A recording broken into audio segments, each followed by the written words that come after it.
Chapter 11. As Jesus and his disciples approached Jerusalem, they came to the towns of Bethphage and Bethany on the Mount of Olives. Jesus sent two of them on ahead. "Go into that village over there," he told them, "and as soon as you enter it, you will see a colt tied there that has never been ridden. Untie it and bring it here. If anyone asks what you are doing, just say, 'The Lord needs it, and will return it soon.'"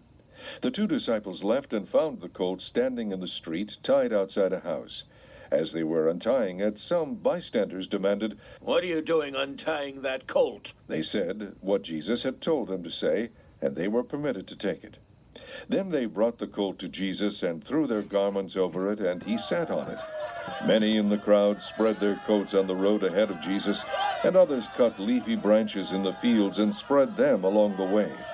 He was in the center of the procession, and the crowds all around him were shouting, "Praise God! Bless the one who comes in the name of the Lord! Bless the coming kingdom of our ancestor David! Praise God in highest heaven!" So Jesus came to Jerusalem and went into the temple. He looked around carefully at everything, and then he left because it was late in the afternoon. Then he went out to Bethany with the 12 disciples. The next morning, as they were leaving Bethany, Jesus felt hungry.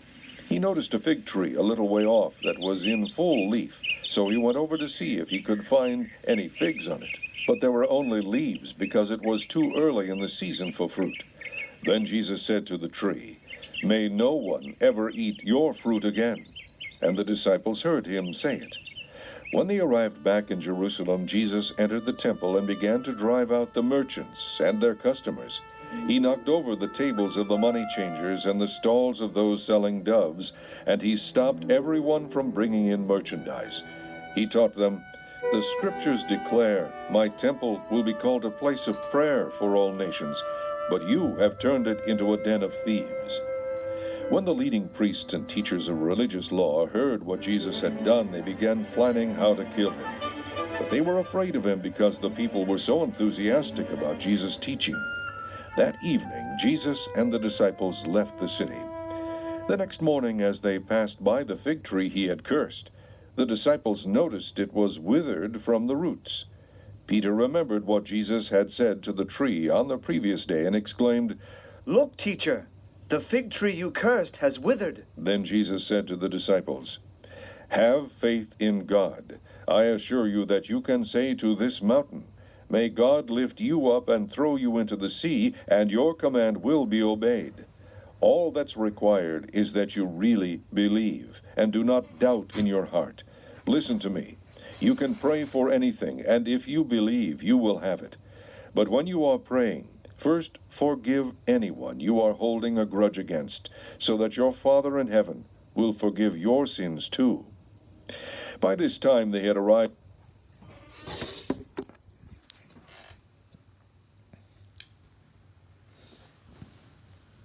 Hello, YouTube viewers.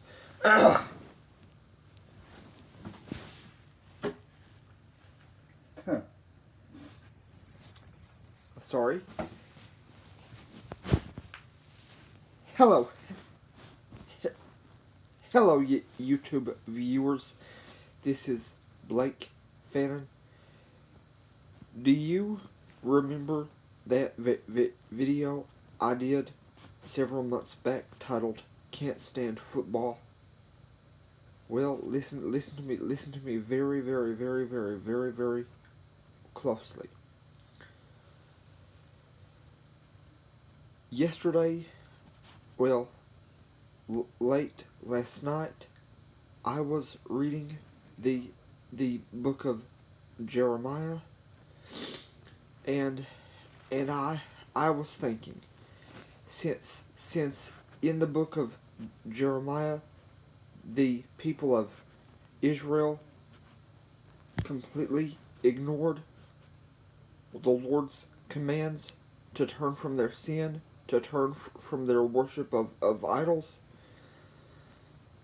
since they ignored his command to stop worshiping false gods, that is why he sent them out of their own land, because they ignored him and they ignored his commandments. I thought to myself last night, since the people of Israel ignored the Lord's commandments to stop worshiping idols, that's why they were sent away from their own land. And I know for certain He was not helping them. He was not helping them ignore Him, because He wanted them to listen to what He had to say. But because they willfully and completely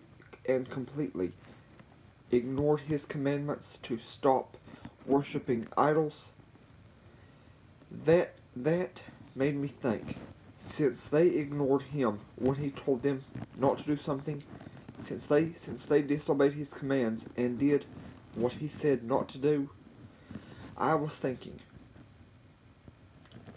the Bible clearly says, ask and you shall receive. Listen, if there is anything at all that you don't like, such as football or anything like that, let me put it this way, since I don't like football, that what I read in Jeremiah got me to thinking, since I couldn't care less about football, I can ask the Lord, I can pray that the Lord will help me ignore that garbage. And listen, if there is anything at all that you hate or are not fond of at all, you can ask the Lord, you can pray, and the Lord will help you ignore whatever it is that you don't like. Whatever it is that you do not like, the Lord can help you ignore it. The Lord can and the Lord will help you ignore whatever it is that you don't like. As long as it does not go against His word, as long as you are not asking Him to help you ignore anything in His word, the Lord will help you ignore anything at all that you don't like. So whenever you have to put up with or hear about anything at all that you don't like, ask the Lord to help you ignore and avoid it. I repeat, ask the Lord to help you ignore or avoid it. Thank you. Please like, share, and subscribe.